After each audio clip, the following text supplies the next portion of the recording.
Welcome welcome welcome. सभी का दोपहर के सत्र में स्वागत करता हूँ। अभी हम हमारे आश्रम को पहुँच गए हैं और इधर होगी ज्ञान की बात। यार मेरे को काफ़ी समय से ये जो सनातन की यात्रा है ना, 5000 साल की, 7000 साल की, उसके ऊपर वीडियो बनाना था। पर मुझे बड़ा ही आलस्य आ रहा था, बोरिंग फील हो रहा था कि भाई कौन वेदों से शुरू करके आचार्य प्रशांत तक या आचार्य रजनीश तक पूरी बात करे। So I was feeling very bored. पर आज ऐसा हुआ कि मैं गया था टाउन, वहाँ पे गुजरात में बहुत पंथ संप्रदाय चलते हैं हमारे, और उसके चिरकुर कीड़े मकोड़े जो होते हैं ना, बड़े ही कुंठित होते हैं। जैसे कुएं के भीतर रहा हुआ जो मेंढक है उसको वही विश्व लगता है, उस प्रकार ये चिरकुट मरकट कीड़े मकोड़े हैं जो कल्ट पंथ संप्रदाय वाले, वो बड़े ही कुंठित होते हैं। उनका अपना तत्वज्ञान होता है, उनको लगता है उनका जो पंथ अभी चल रहा है 200-300 साल से, वही सत्य है, वही ब्रह्म सत्य है, वही अंतिम सत्य है। और चिरकुट मरकट कीड़े मकोड़े किसी और का स्वीकार नहीं करते हैं, उनकी अपनी फिलोसॉफी होती है। तो वो एक चिरकुट मरकट कीड़ा मकोड़ा ऐसा कुंठित था, तो वो बोल रहा था कि सनातन धर्म तो 1000 करोड़ साल पुराना है, जब से पृथ्वी की ब्रह्मांड की शुरुआत हुई तब से है, न ये न वो न। इस प्रकार की दलील न मात्र वो, पर काफ़ी सारे अन्य लोग भी देते हैं सनातन को लेकर के कि बड़ा पुराना, जब से शुरू हुआ। तो ये सारे चिरकुट मरकट कीड़ों मकोड़ों को जवाब देने के लिए मैं आज वीडियो बना रहा हूँ। चिरकुटों मरकटों कीड़ों मकोड़ों, सनातन महान है, सनातन बड़ा ही वैज्ञानिक है, सनातन बड़ा ही प्रैक्टिकल है। सनातन इसी जीवन के बारे में बात करता है, परंतु सनातन करोड़ों साल, हजारों साल, जब से ब्रह्मांड की शुरुआत हुई तब से नहीं है। चिरकुटों मरकटों कीड़ों मकोड़ों, तुम्हारी ये बातों के कारण पूरी दुनिया वाले हमको सपेरों का देश समझते हैं, मदारियों का देश समझते हैं। उनको लगता है कि ये तो ऐसे ही फेंकते हैं बड़ी बड़ी। चिरकुटों मरकटों कीड़ों मकोड़ों, सनातन 7000 साल पुराना है। 7 से 5000 साल का उसका जो पूरा कालखंड है, उसमें तुम्हारा ये जो कुछ भी है तत्वज्ञान, वेद आ गए, उपनिषद आ गए, अद्वैतवाद आ गया, विशिष्ट अद्वैतवाद आ गया, शुद्ध अद्वैतवाद आ गया, तुम्हारे सब के सब ये विवेक चूड़ामणि, ब्रह्मसूत्र, सब कुछ आ गया तुम्हारा। सारा जो ये खेल है ना पूरा, जिसके ऊपर इधर ये पंथ संप्रदाय वाले तुमको चूना लगाते हैं, वो सब खेल 5000 साल का है। तो आज इसके ऊपर बात करनी है। तो अभी कोई चिरकुट मरकट कीड़ा मकोड़ा तुमको मार्केट में ऐसा बोले ना कि करोड़ों साल, हजारों साल, तो नहीं, महान है। देखो हमारी जो बातें हो प्रैक्टिकल है, हमने जो दर्शन दिया, हम जो गहराइयों में गए, हमारे ऋषि मुनियों ने जो बैठ जा करके भीतर जा करके जो इस खेल को समझने की कोशिश की, वो काबिले तारीफ है। ऐसा किसी ने नहीं किया है पूरी दुनिया में। परंतु तुम जो ये हजारों करोड़ों साल, 1000 करोड़ साल ये सब बोलते हो ना, तो फिर जो अच्छी बात है वो भी दब जाती है, उसके ऊपर भी कालिख लग जाती है। तो मैं चिरकुटों मरकटों कीड़ों मकोड़ों पूरा तुमको एक विवरण दे देता हूँ 5 मिनट में, क्योंकि ये तो बड़ी लंबी यात्रा है 5000 साल की। पर 5 मिनट में मैं, तुम सुन लो, पूरा वीडियो देखना, ये तुम सुन लो, मैं तुमको बता देता हूँ। तो 15000 साल पहले गंगा प्लेन में खेती की शुरुआत हुई थी, और 7000 साल पहले धर्मों की शुरुआत हुई थी, और उसका जो वेद उपनिषद वाला स्वरूप है वो 5000 साल पहले आया था। वेदों में 4 चीज़ें हैं, मंत्र, संहिता, ब्राह्मण है, आरण्यक है और उपनिषद। उपनिषद भी वेदों का हिस्सा है। मंत्रों में जो हमारे उस वक्त के लोग थे इधर, उन्होंने प्रकृति की पूजा शुरू की थी। वो देख रहे थे कि भाई बारिश हो रही है इसलिए फसल हो रही है। जो पशुधन था उनके पास, उनसे उनको दूध मिलता था, उनका सर्वाइवल चलता था, उनको एक स्थिर जीवन की शुरुआत हुई थी। तो वो अपना ग्रैटिट्यूड व्यक्त कर रहे थे, कृतज्ञता व्यक्त कर रहे थे। तो ये सारे बहुत सारे मंत्र हैं, उससे शुरुआत हुई थी। फिर ब्राह्मण है, ब्राह्मण आज जातिवाचक शब्द बन गया है, तब ये जो साहित्य था उनको ब्राह्मण बोलते थे, उसमें भी मंत्र उच्चारण ये सब था। आरण्यक आए, जो कि फिर उसमें ज़्यादा फिलोसॉफी आई। थोड़ा पहले इन लोगों ने कृतज्ञता व्यक्त की कि भाई सूर्य को पूजने की शुरुआत की, चंद्र को पूजने की शुरुआत की, ये सब देवी देवताओं की शुरुआत की इन्होंने। फिर आरण्यक में थोड़ा ये फिलोसॉफी में आगे बढ़े, उन्होंने सोचा कि भाई हम कौन हैं, प्रकृति क्या है, ये कौन चलाता है। तो ये जिज्ञासा उनकी बढ़ी, हमारे लोगों की, हमारे पूर्वज की। तो फिर उन्होंने आरण्यक में फिलोसॉफी उनकी आई। फिर उपनिषद है। उपनिषद में तो आप सबको पता है कि हम अहम ब्रह्मास्मि तत्वमसि, मतलब हम ही ब्रह्म हैं, हम ही वही तत्व है जिससे सारा संसार बना है। मतलब इससे ज़्यादा ऊंचाई कोई हो नहीं सकती तत्वज्ञान में। तो जो होना था वो सब कुछ उपनिषद तक हो गया। फिर चिरकुटो मरकटो कीड़ो मकोड़ो, इसमें से 9 दर्शन आए। ये जो वेद वाला काल था ना, उसके बाद 9 दर्शन आए। उसमें से 6 दर्शन इसमें उपनिषदों से आए, वेदांत से आए। जो 6 दर्शन है ना, उसको हम षड दर्शन बोलते हैं।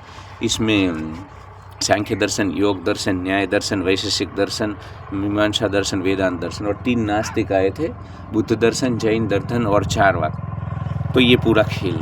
अब मैं ज़्यादा डिटेल में बाद में एक वीडियो बनाऊंगा अलग अलग दर्शन को लेकर के, क्योंकि आज मेरे पास टाइम नहीं है और मुझे आलस भी आ रही है।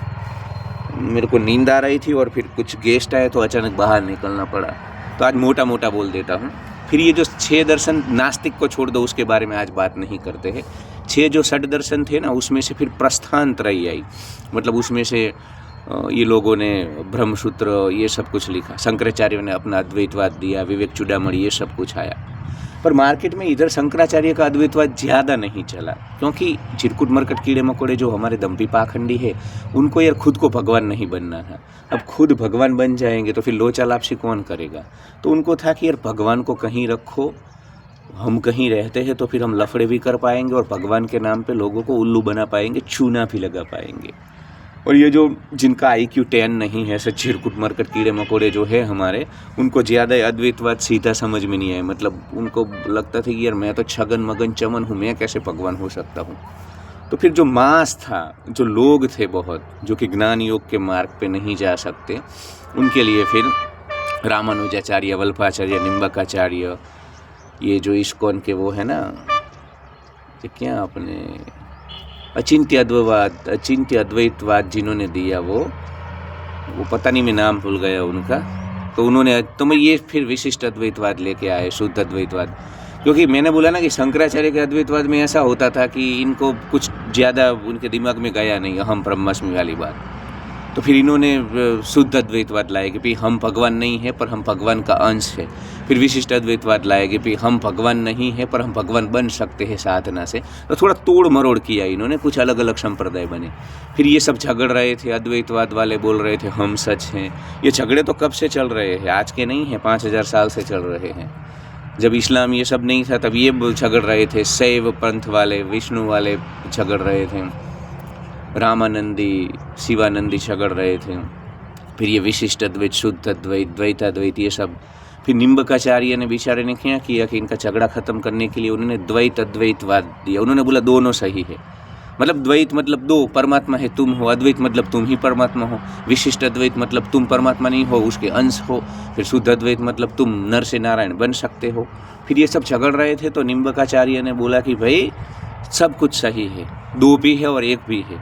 उन्होंने एग्जाम्पल दिया कि भाई पेड़ को आप पेड़ एक पेड़ है ऐसा भी बोल सकते हो, और उसमें डाली है, पत्ता है, ऐसे अलग भी हो सकता है। तो चिरकुट मरकट कीड़े मकोड़े का जो झगड़ा था वो ऐसे ख़त्म किया उन्होंने।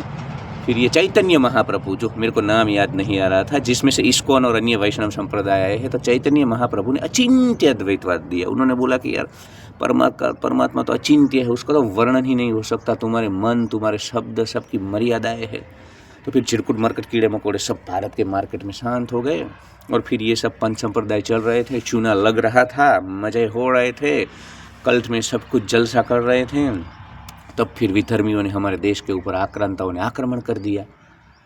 फिर ये जो थे ना सब चूना लगा रहे थे, ये जो विशिष्ट अद्वैत, शुद्ध अद्वैतवाद वाले, वो सब उस वक्त उनको लड़ने की ज़रूरत थी भारत को और सनातन को बचाने की, पर उन्होंने कुछ नहीं किया। और जाति प्रथा बहुत, इधर कास्ट सिस्टम भारत को तोड़ रही थी, सनातन को तोड़ रही थी। तो फिर सिक्खी जमाया, गुरु नानक ने सिक्खी की स्थापना की, जात पात ख़त्म की।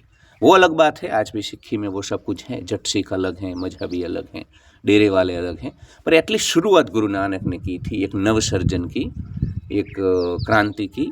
और उसके बाद दशमें पिता कलगीधर बादशाह, प्रातः स्मरणीय 10वें गुरु सच्चे बादशाह गुरु गोविंद सिंह साहिब ने तो खालसा पंथ सजाया। क्योंकि ये जब विदेशी आक्रांता आते थे ना, तब ये शुद्ध अद्वैत वाले जो हमारे थे ना, चूना लगाने वाले मार्केट में, वो सब घुस गए थे अपने मठ में। कोई लड़ नहीं रहा था, लड़ रहे थे बेचारे नागा साधु और ये हमारे खालसा पंथ के वॉरियर सिख जो है। तो ये सब फिर खालसा पंथ आया। और उसके बाद फिर अब देखो तो सीता 200 साल पहले देखो, या आज़ादी का जो काल है उसमें फिर ये आया अपना ब्रह्मो समाज, ये नहीं बेसेंट वाला, फिर आर्य समाज। ये मूर्ति पूजा के नाम पे इतने चूने लगा रहे थे लोग, मूर्ति पूजा के नाम पे इतने पाखंड दोस्तों मार्केट में चल रहे थे। किसी को सनातन की पड़ी नहीं थी, किसी को इस देश की पड़ी नहीं थी, और सब विदेशी आक्रांता तोड़ रहे थे।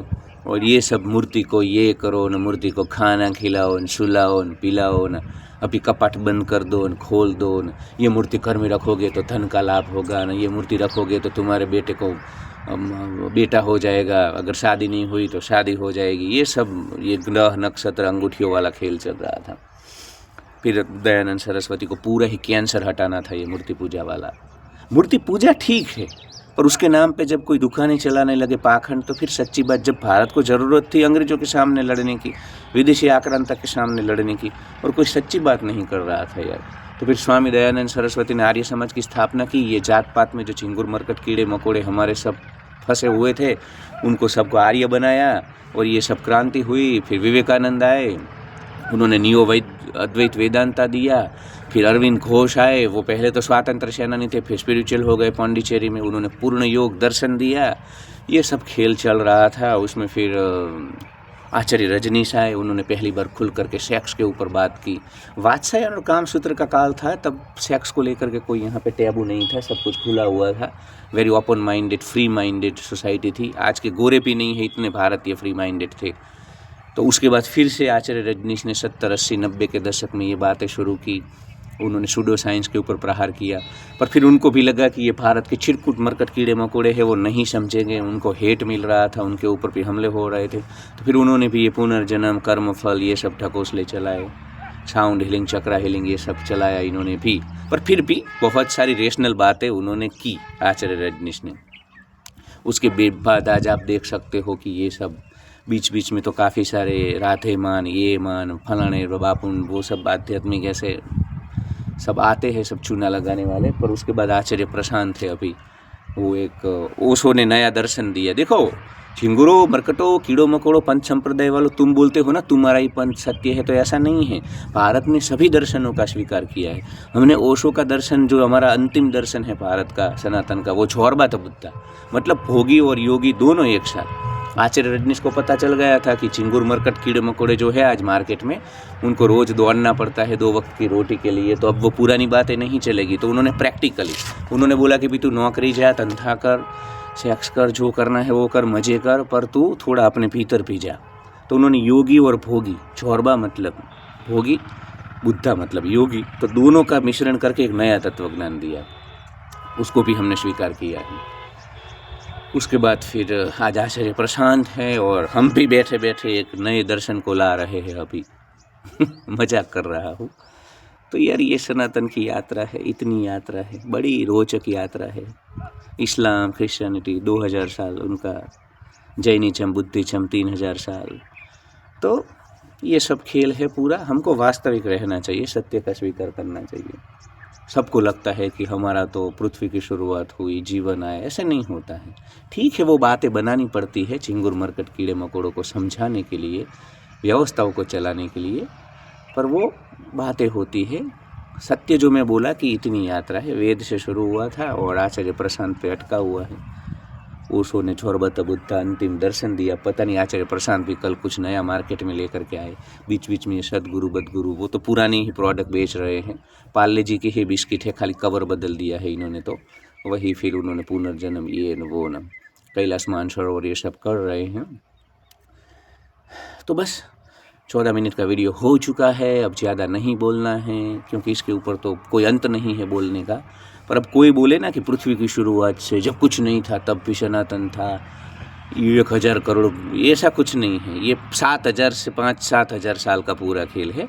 और उसमें हमने बड़ी महान, हमने अद्वैतवाद दिया कि विचारों और परमात्मा देखो, किसने दिया, बड़ी महान बात है।